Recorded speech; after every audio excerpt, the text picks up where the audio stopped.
Hello ನಮಸ್ತೆ. ಇವತ್ತು ಎಲೆಕೋಸು, ಆಲೂಗೆಡ್ಡೆ, ಕ್ಯಾಪ್ಸಿಕಮ್ ಹಾಕಿ ಪಲ್ಯ ಮಾಡೋದು ನೋಡೋಣ ಬನ್ನಿ.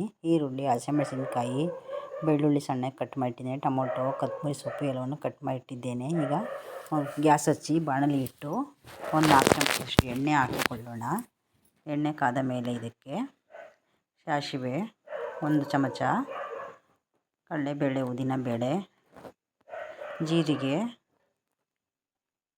ಕಡಲೆಬೇಳೆ, ಉದ್ದಿನಬೇಳೆ ಸ್ವಲ್ಪ ಹಾಕಿಕೊಂಡು ಫ್ರೈ ಮಾಡಿಕೊಳ್ಳೋಣ. ಇದು ಕಂದು ಬಣ್ಣ ಬಂದ ಮೇಲೆ ಇದಕ್ಕೆ ಬೆಳ್ಳುಳ್ಳಿ ಸಣ್ಣಗೆ ಕಟ್ ಮಾಡಿಟ್ಟು ಬೆಳ್ಳುಳ್ಳಿಯನ್ನು ಹಾಕಿಕೊಳ್ಳೋಣ. ನನ್ನ ಚಾನಲ್ಗೆ ಸಬ್ಸ್ಕ್ರೈಬ್ ಮಾಡಿ, ಲೈಕ್ ಮಾಡಿ. ಬೆಳ್ಳುಳ್ಳಿ ಚೆನ್ನಾಗಿ ಫ್ರೈ ಆದ ಮೇಲೆ ಇದಕ್ಕೆ ಈರುಳ್ಳಿ, ಹಸಿಮೆಣಸಿನಕಾಯಿಯನ್ನು ಹಾಕಿ ಫ್ರೈ ಮಾಡಿಕೊಳ್ಳೋಣ.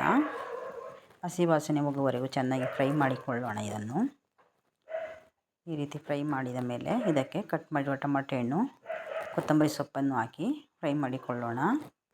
ಎಲ್ಲ ಚೆನ್ನಾಗಿ ಫ್ರೈ ಆದ ಮೇಲೆ ಇದಕ್ಕೆ ಸಣ್ಣಗೆ ಕಟ್ ಮಾಡಿರುವ ತರಕಾರಿಗಳನ್ನು ಹಾಕಿಕೊಳ್ಳೋಣ.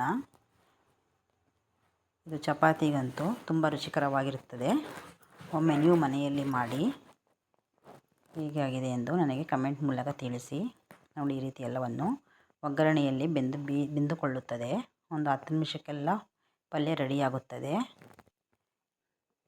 ಈಗ ನೋಡಿ, ಎಲ್ಲವೂ ಚೆನ್ನಾಗಿ ಬೆಂದಿದೆ. ಒಂದು 1/2% ಅಷ್ಟು ಬೆಂದಿದೆ. ಈಗ ರುಚಿಗೆ ತಕ್ಕಷ್ಟು ಉಪ್ಪನ್ನು ಹಾಕಿಕೊಳ್ಳೋಣ. ಉಪ್ಪು ಹಾಕಿ ಎಲ್ಲವನ್ನು ನೀಟಾಗಿ ಮಿಕ್ಸ್ ಮಾಡಿ ಮತ್ತು ಸ್ಲಿಮ್ಮಲ್ಲಿ ಮತ್ತೆ ಇನ್ನೊಂದು 5 ನಿಮಿಷಗಳ ಕಾಲ ಬೇಯಲು ಬಿಡೋಣ.